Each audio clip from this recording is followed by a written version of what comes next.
The great hall of the Galactic Council stretched out like a vast metal ocean. Hundreds of seats curved around the center platform where speakers stood to address the gathered representatives. Each seat held a different form of life. Some looked like giant insects with clicking mandibles. Others appeared as floating crystals that hummed with inner light. A few resembled walking trees with bark-like skin and glowing eyes. Ambassador Yoon sat in the human section, his weathered hands folded on the table before him. At 62 years old, he had served humanity in many wars. Scars crossed his face, like a map of old battles. His dark eyes watched the other delegates with careful attention. Today would decide humanity's role in the fight against the Void Swarm. The Void Swarm was death itself. These creatures consumed entire worlds, leaving nothing behind but empty space. They had already destroyed 12 star systems. Billions of lives were gone. Now all the galaxy's species had come together to stop them. At the center of the hall stood Kale. He was not like the others. While the delegates had physical forms, Kale existed as pure energy. His body shifted and moved like liquid light. Sometimes, he looked almost human. Other times, he appeared as a column of burning stars. Kyle had lived for millions of years. He had watched civilizations rise and fall like waves on a beach. The War Council will now hear reports from each species. Kyle announced. His voice rang through the hall without need for speakers. It seemed to come from the air itself. Thren spoke first. The crystalline being's body chimed like bells as he moved.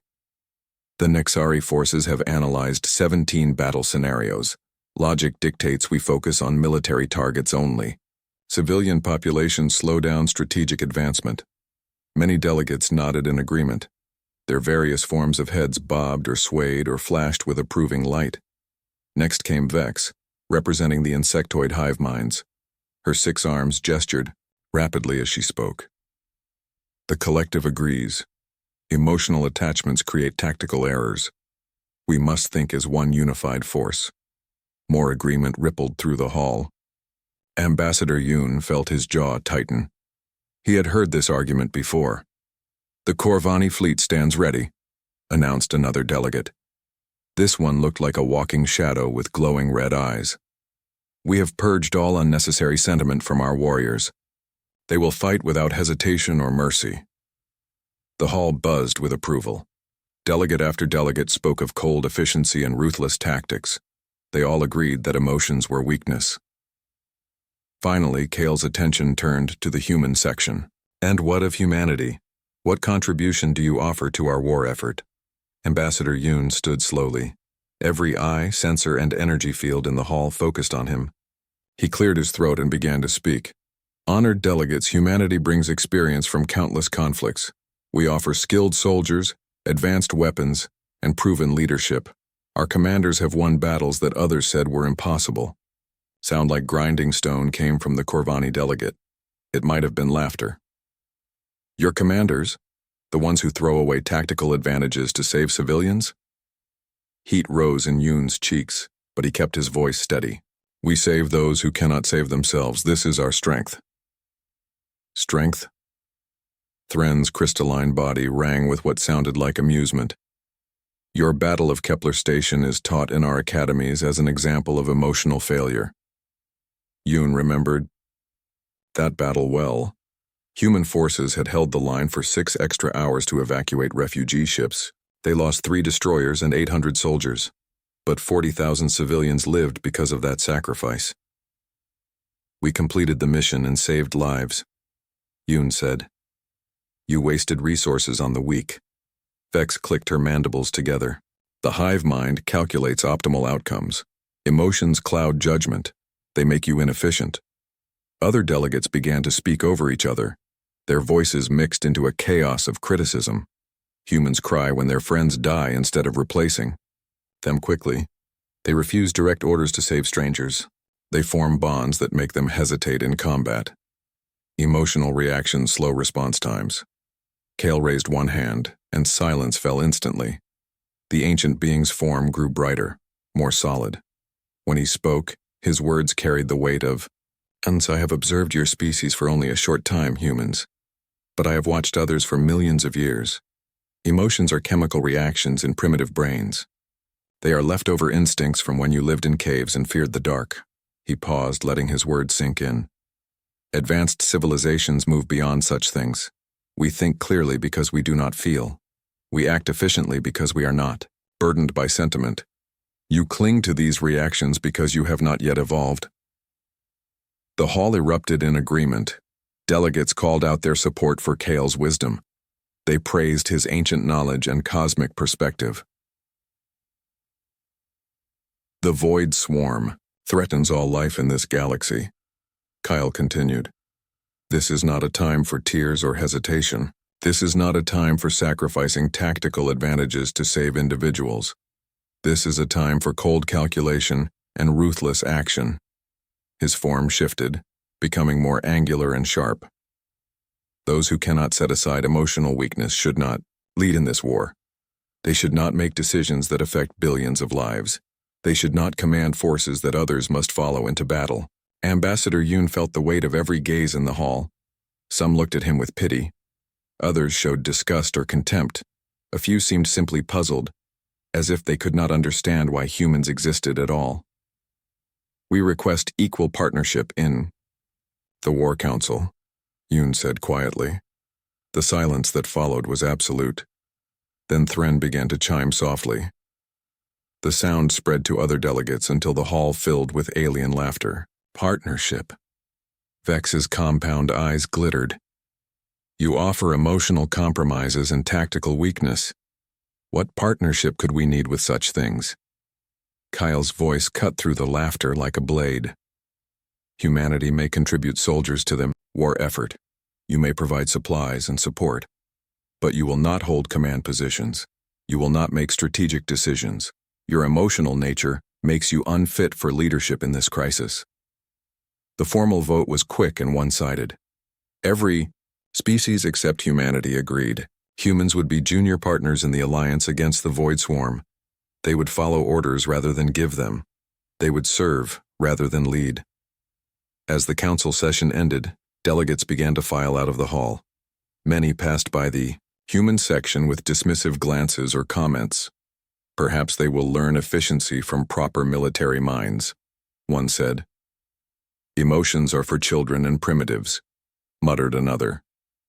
Ambassador Yoon remained seated as the hall emptied. The weight of failure pressed down on his shoulders. Humanity had been judged and found wanting. Their greatest strength had been declared their greatest weakness. Only Kale remained, his energy form floating near the center platform. He seemed to be studying Yoon with cosmic curiosity. You truly believe emotions make you stronger? The ancient, being asked. Yoon looked up at the shifting light that was Kale.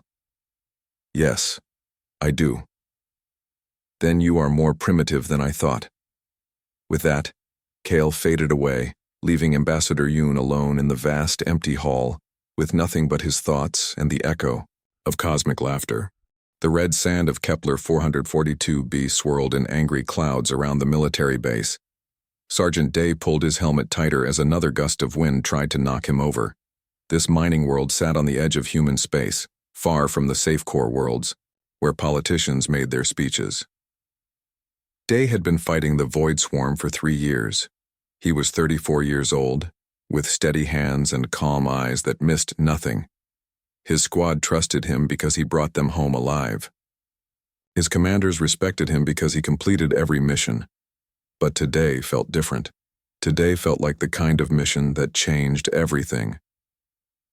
The briefing room buzzed with nervous energy. 4 species sat around the metal table, each representing the best soldiers their people could offer. Day looked at his team and wondered if they would still be alive tomorrow. Private Rin sat to his right. She was only 22, fresh from training but eager to prove herself. Her black hair was pulled back tight, and her young face showed the kind of determination that reminded Day of himself at that age. She had joined the military after the Void Swarm destroyed her home colony. Like many humans, she fought for more than just duty. Across from them sat Zeph, a Corvani warrior. His reptilian skin was dark green with silver markings that showed his rank. Zeph stood 7 feet tall and could move faster than most humans could think. His people had evolved on a world where only the strongest survived.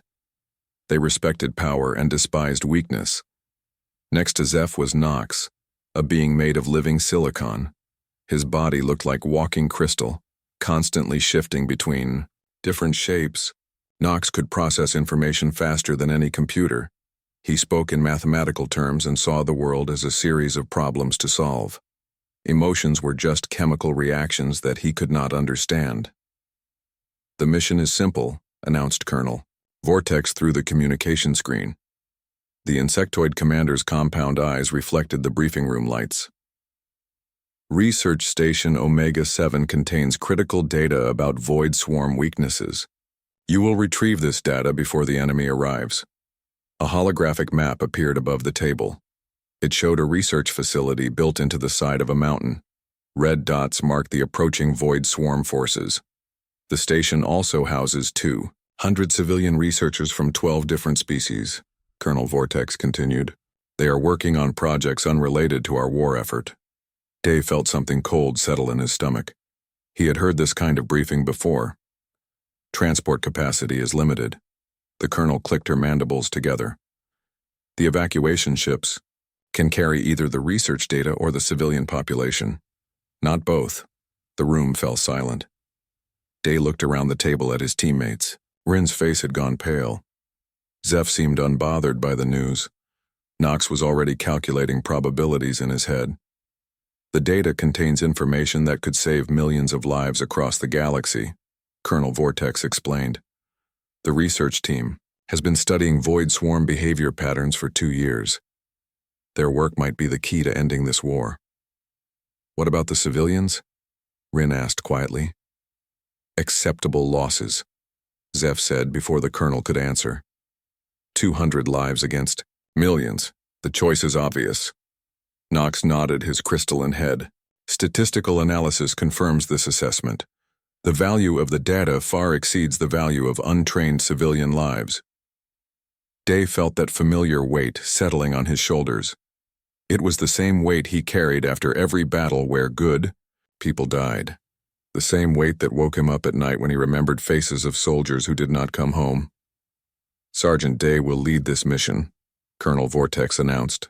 "You have 18 hours before the Void Swarm reaches the research station. Failure is not acceptable." The communication screen went dark, leaving the 4 soldiers alone in the briefing room. Outside, the wind howled against the walls like a living thing. "We should move quickly," Zeph said, standing up to his full height. "Gather the data and leave before the civilians even know we were there." "Efficient," Nox agreed. "Minimizes complications and emotional responses." Rin looked at Day with questioning eyes.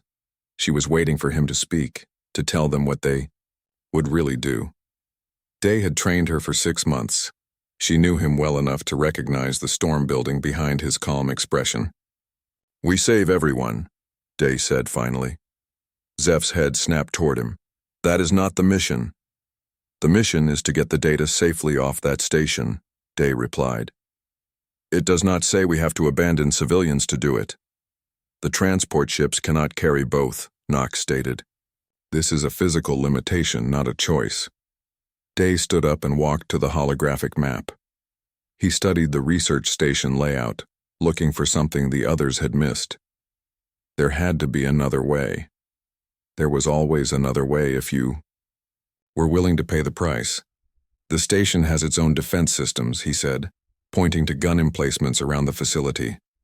"If someone stays behind to operate them, they could buy time for multiple evacuation runs." Zeph made a sound like grinding stone. "A suicide mission. Whoever operates those defenses will die when the Void Swarm breaks through. Probability of survival is less than 5%, Nox calculated. This plan relies on emotional sentiment, rather than logical assessment." Rin moved closer to the map. "How much time would the defenses buy us?" "Maybe an hour," Day admitted. "Maybe 2 if we get lucky. Enough for the transport ships to make 3 trips instead of 1. You would sacrifice a soldier to save civilians who contribute nothing to the war effort," Zeph said. His voice carried the tone of someone explaining basic facts to a child. I would sacrifice myself to save people who cannot save themselves, Day corrected. The words hung in the air like smoke. Rin's eyes went wide as she realized what Day was planning. Knox tilted his head as if trying to process an impossible equation. Zeph just stared at the human sergeant with something that might have been discussed. This is exactly why your species should not lead, Zeph said. You let feelings cloud your judgment. You choose death over victory. Day met the reptilian warrior's gaze without flinching. I choose to save lives over following orders that kill innocent people. The needs of the many outweigh the needs of the few, Knox quoted. Basic logic. The needs of the many include making sure we are still worthy of being saved, Day replied. He turned back to the map and began pointing out defensive positions. Rin, you will coordinate the civilian evacuation. Make sure the families with children get on the first transport. Sergeant, I should stay with you, Rin protested. Your job is to keep those people alive and get them to safety, Day said firmly. That is an order. Zeph shook his head in what looked like amazement. You will die for nothing. The data and the civilians will both be lost when you fail to hold the defenses long enough. Maybe, Day admitted. But at least I will die trying. To save lives instead of abandoning them.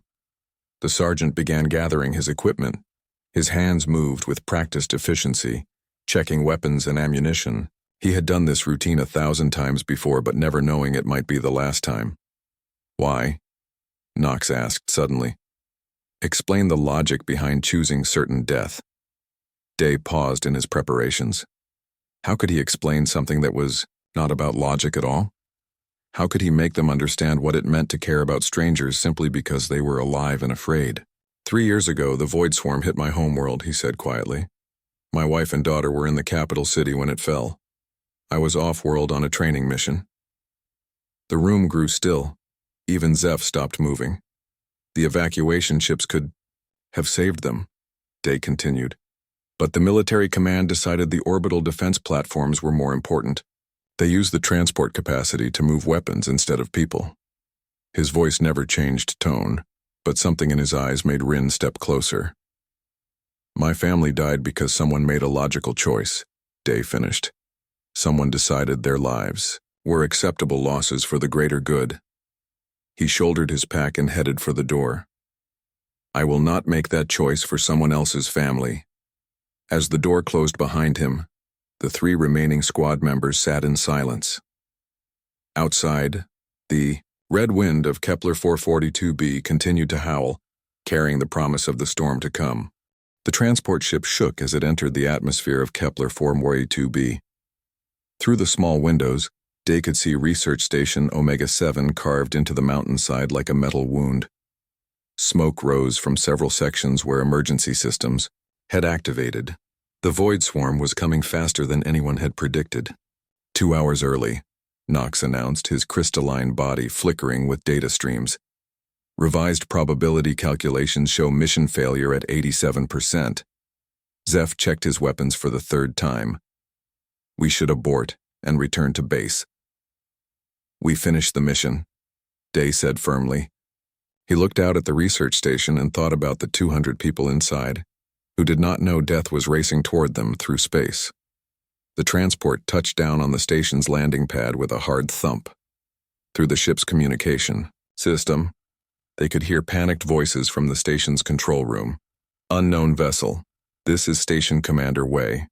We have detected massive energy signatures approaching our position. Please advise on evacuation procedures. Day activated his communicator. Commander Wei, this is Sergeant Day with Galactic Alliance Forces. We are here to coordinate your evacuation. Please gather all personnel in the main assembly area. Thank the stars, came the relieved reply. We have been trying to reach command for hours. Our long-range communications are down. As the squad moved through the station's corridors, Day saw what they were fighting to save. Scientists from a dozen species worked together in laboratories filled with complex equipment. Some looked like humans with different colored skin. Others resembled walking plants or crystalline beings similar to Knox. A few were species Day had never seen before.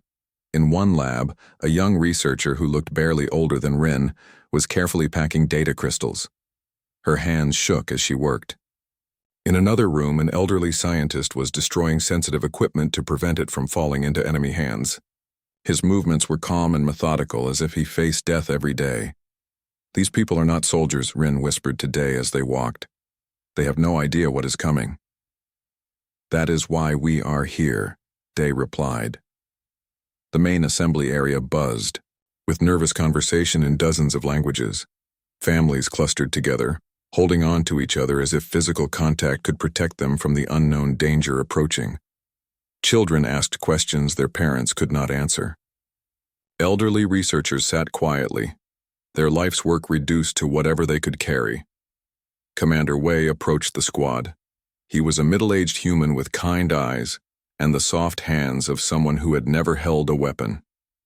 "Sergeant, what is our situation?" "The Void Swarm will reach this station in approximately 90 minutes, Dee explained. "We have transport ships that can evacuate everyone, but we need time to make multiple trips." "How many trips?" Wei asked. "3, Day said, not mentioning the price of buying that much time.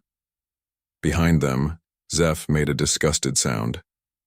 The reptilian warrior was studying the crowd of civilians with obvious contempt. "Look at them," he said to Knox. "Weak, frightened. They will panic and slow down the evacuation. Statistical analysis indicates civilians reduce evacuation efficiency by 43%, Knox agreed. Military personnel would evacuate in half the time. Rin stepped between the alien soldiers and the crowd.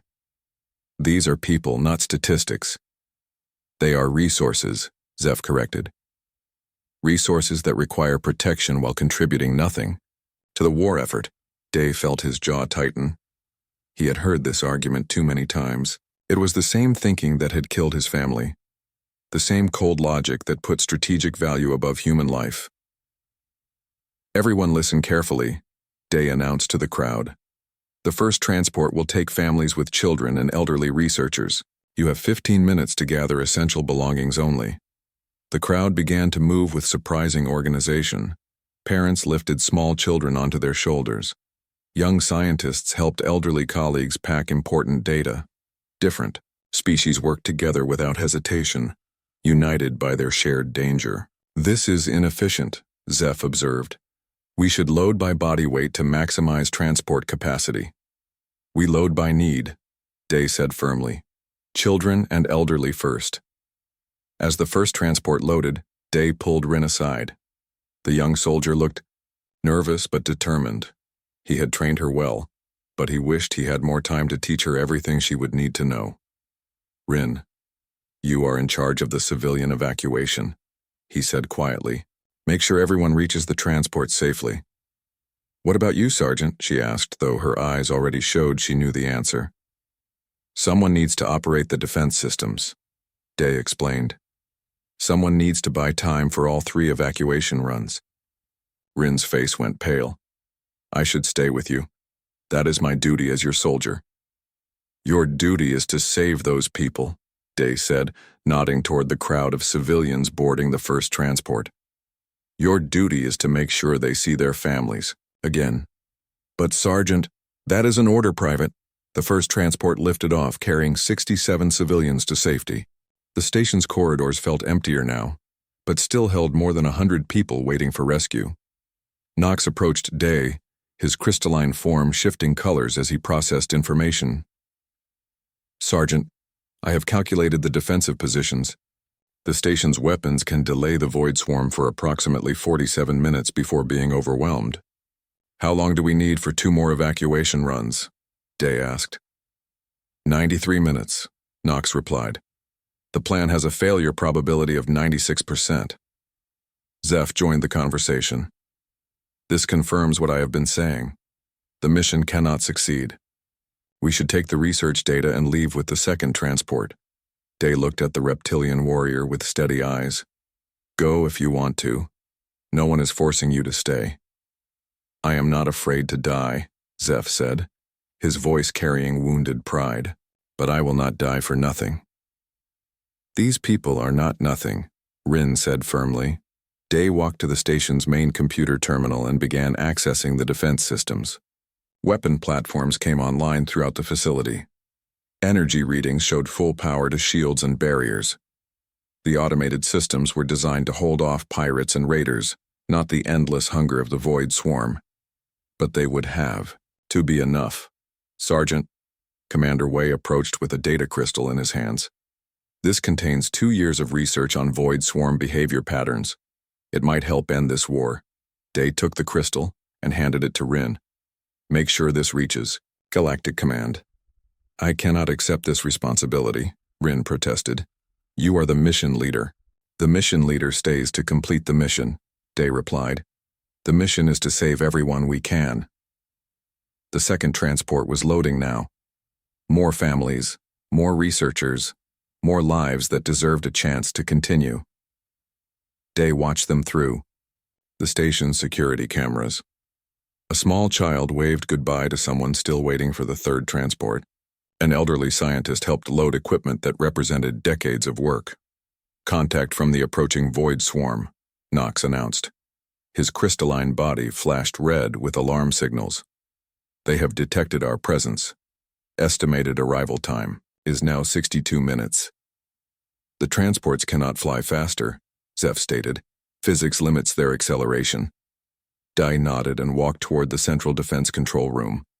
The walls were lined with monitors showing the station's weapon systems. Automated turrets tracked across empty sky, waiting for targets. Energy barriers hummed with protective power. It looked impressive until you knew what was coming. Sergeant, wait, Rin called after him. He turned to see her standing in the corridor, with tears in her eyes. She looked so young, too young to be carrying the weight of this mission. But war made soldiers out of children whether they were ready or not. Why are you doing this, she asked. Really? Why are you choosing to die for strangers? Day thought about his wife and daughter. He thought about the evacuation ships that never came. He thought about all the logical decisions that left families broken and children orphaned. Because someone has to, he said simply. Because if we do not protect the innocent, we become no better than the monsters we fight. He paused, at the entrance to the control room. Because every life matters, Rin, not just the important ones, not just the useful ones, every single life. The second transport lifted off, carrying another 60 civilians to safety. One more transport to go. One more group of people who deserved to live. Day sealed the door to the control room and began his final preparations. Outside, space itself was beginning to darken as the Void Swarm approached. Soon he would face an enemy that had devoured worlds. But for now, he had work to do, people to protect. Time to buy with whatever price was required. On his communicator, he could hear Rin coordinating the final evacuation. Her voice was steady now, professional. She would be a good leader someday, if she survived long enough to learn. Day activated the station's defensive systems and waited for war to arrive. The first Void Swarm creatures appeared as black dots against the red sky of Kepler 442b. From his dimensional realm, Kale watched with ancient eyes that had seen the birth and death of countless civilizations, the energy being floated in the space between spaces, observing the small human research station with cold curiosity. Below, Sergeant Day sat alone in the defense control room. His hands moved across the weapon controls with steady precision. The station's automated systems hummed to life around him, but Kyle could see what the human could not. The approaching swarm was massive. No amount of defensive fire would stop them for long. Kale had observed many final battles over the millennia. He had watched brave warriors make last stands against impossible odds. Usually, they fought for glory or honor or some abstract ideal. This human was different. This human fought for people he barely knew, for strangers who would never know his name. Fascinating, Kale murmured to himself. Such pointless sentiment. The first wave of Void Swarm creatures struck the station's outer defenses. They looked like living shadows with too many teeth and eyes that burned with hunger. Each one was the size of a small ship, and they moved through space like sharks through water. The station's energy barriers flared as the creatures tested their strength. Day activated the first line of weapon turrets.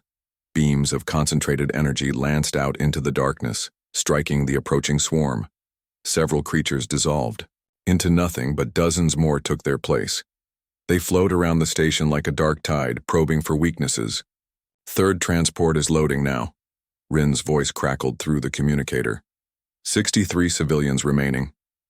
Understood, Day replied calmly. Take your time. Load them safely.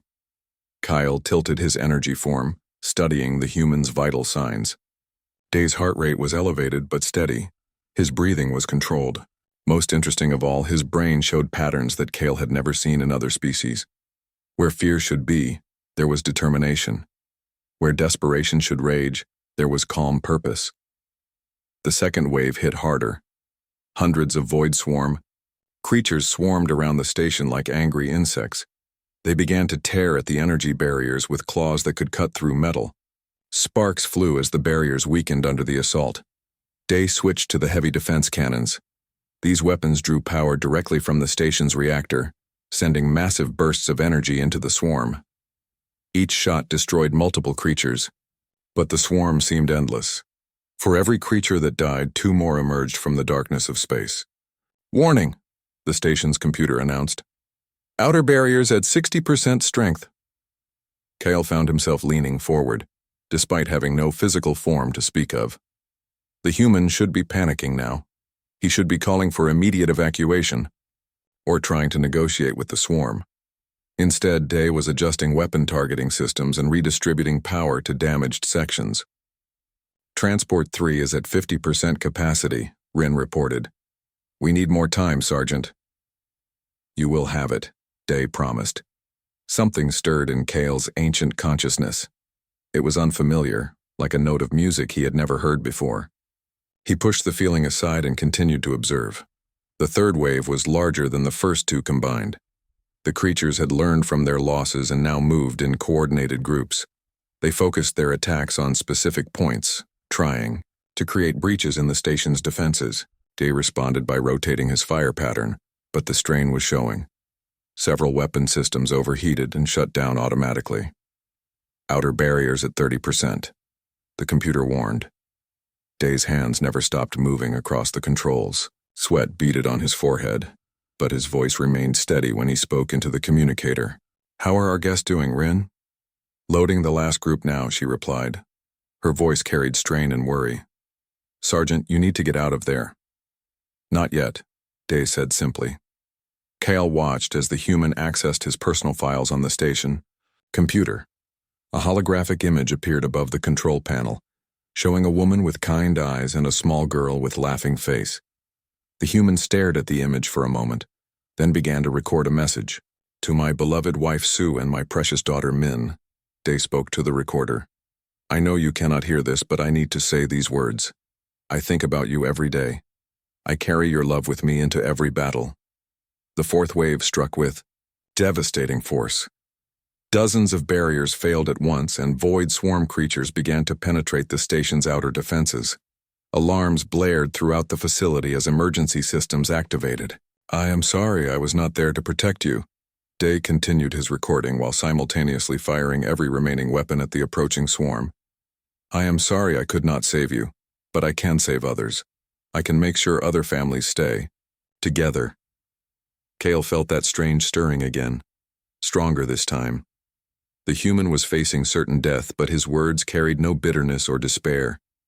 Instead, they resonated with something pure and powerful that the ancient being had never encountered. Transport 3 is away, Rin announced over the communicator.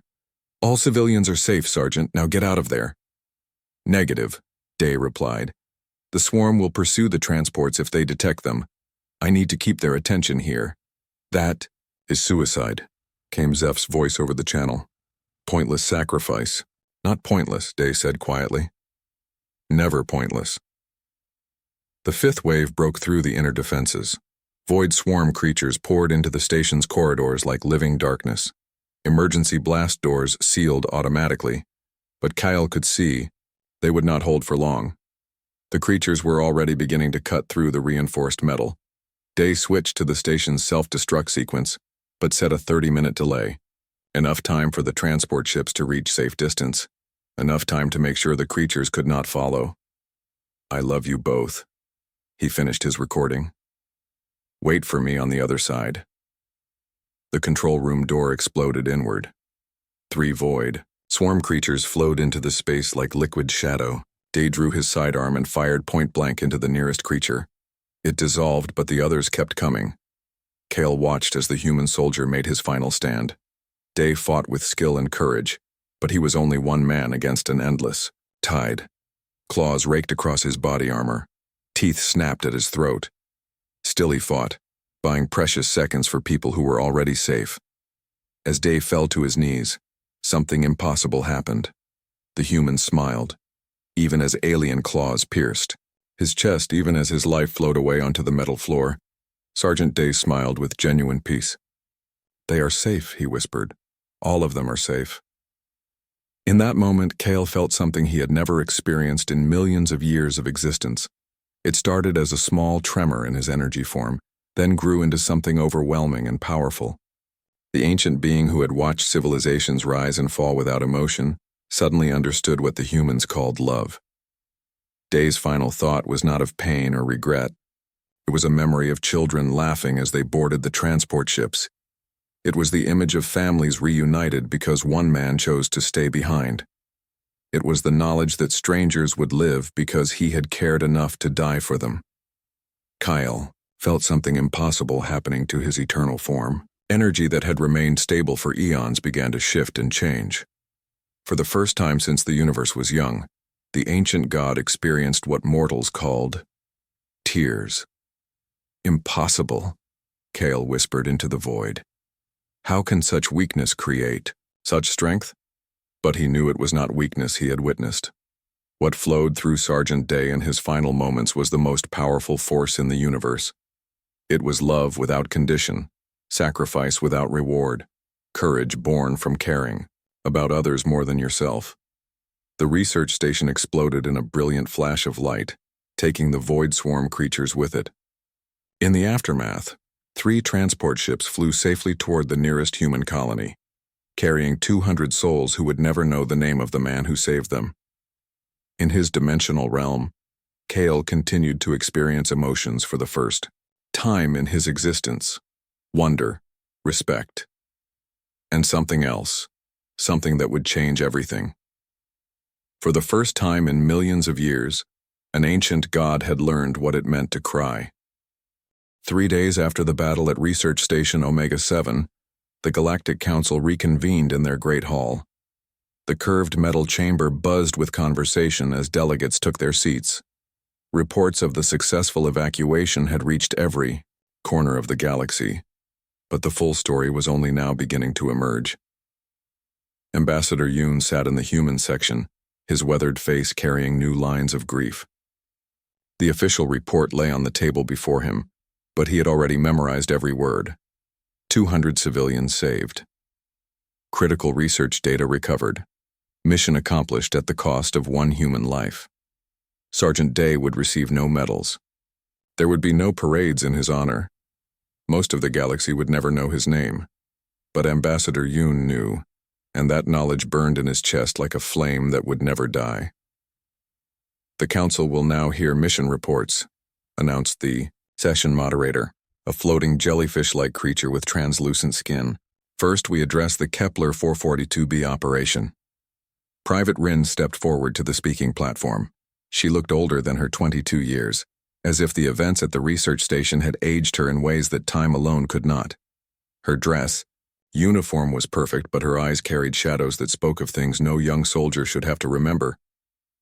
Honored delegates, Rin began, her voice clear and strong. I am here to report on the actions of Sergeant Day and the successful evacuation of Research Station Omega-7. The hall fell silent. Every delegate, sensor, and energy field focused on the young human woman standing alone at the center of the vast chamber. The mission parameters called for retrieving research data while abandoning civilian personnel, Rin continued. Sergeant Day refused to follow these orders. Instead, he devised a plan to save everyone. Murmurs rippled through the assembled delegates. Some sounded approving, but others carried notes of disapproval and confusion. Sergeant Day remained at the research station to operate defensive systems, while 3 transport ships evacuated all 200 civilians.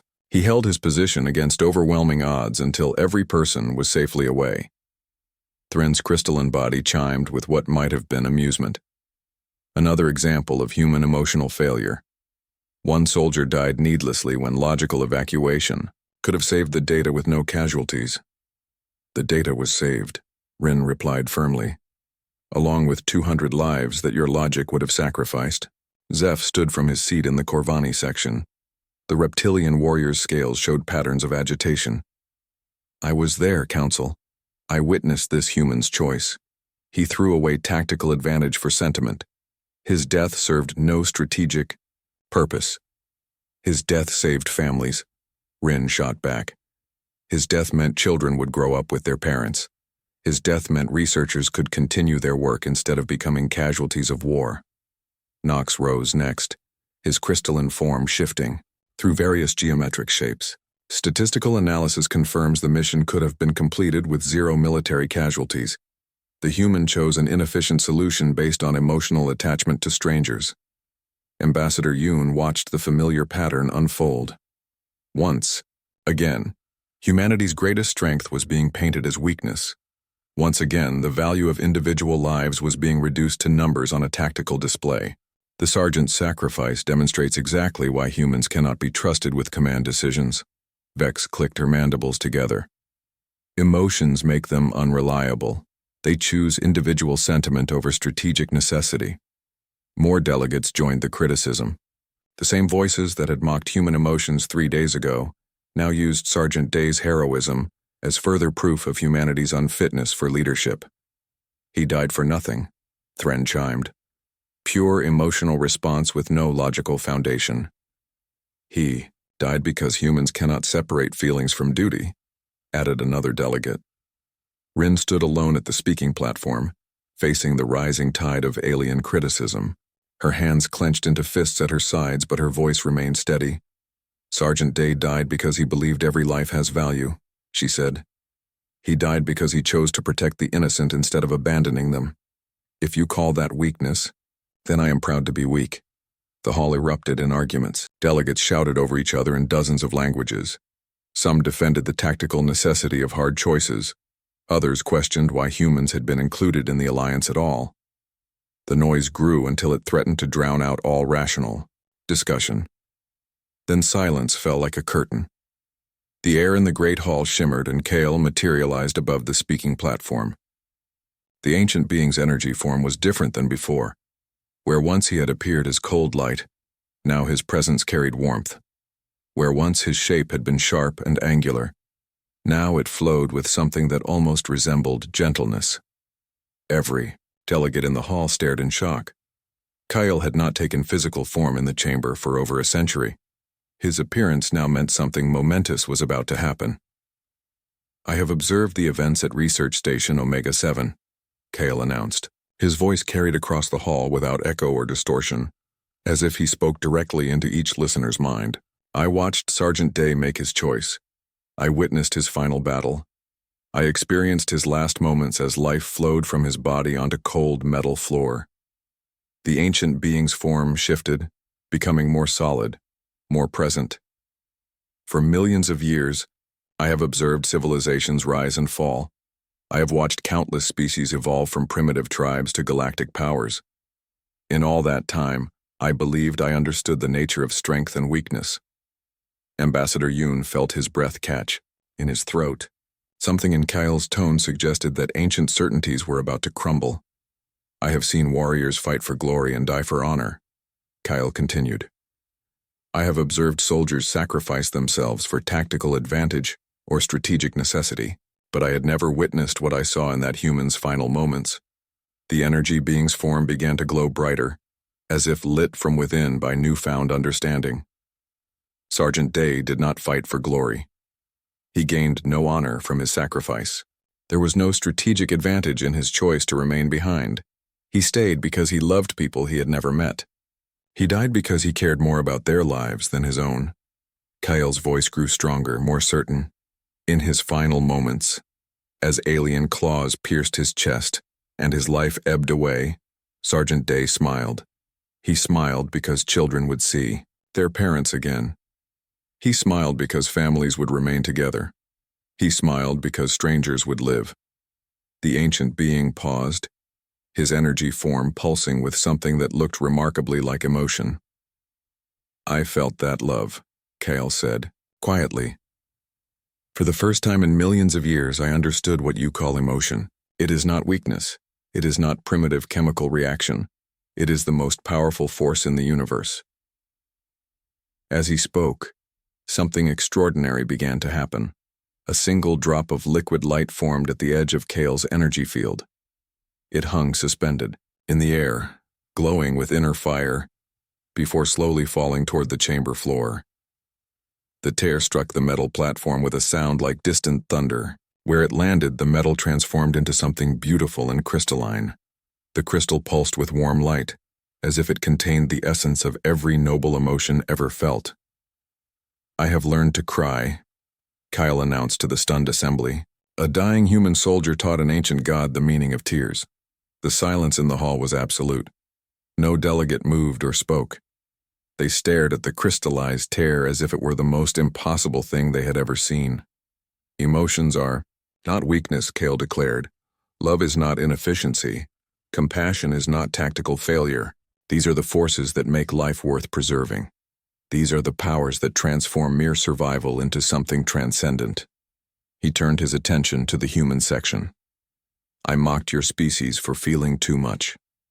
I called your emotions primitive reactions that clouded judgment. I was wrong." The ancient being's form began to fade, but his voice remained strong. "Sergeant Day's sacrifice saved more than 200 lives. It saved the soul of this alliance. It reminded us all what we are fighting to protect." As Kale disappeared back to his dimensional realm, the crystallized tear continued to pulse with gentle light. It would remain there always, a reminder of the moment when love proved stronger than logic, when compassion conquered calculation, when a dying soldier made a god cry. The vote that followed was unanimous. Humanity was granted full partnership in the Galactic Alliance. Human commanders would lead joint military operations. Human wisdom would guide strategic decisions. But more importantly, the galaxy had learned a lesson that would echo through the ages. True strength came not from abandoning emotions, but from channeling them toward love and protection of others. In the crystal's light, Ambassador Yoon saw the future Sergeant Day had died to create. A future where love was recognized as the greatest power in the universe. A future where gods themselves could learn to cry.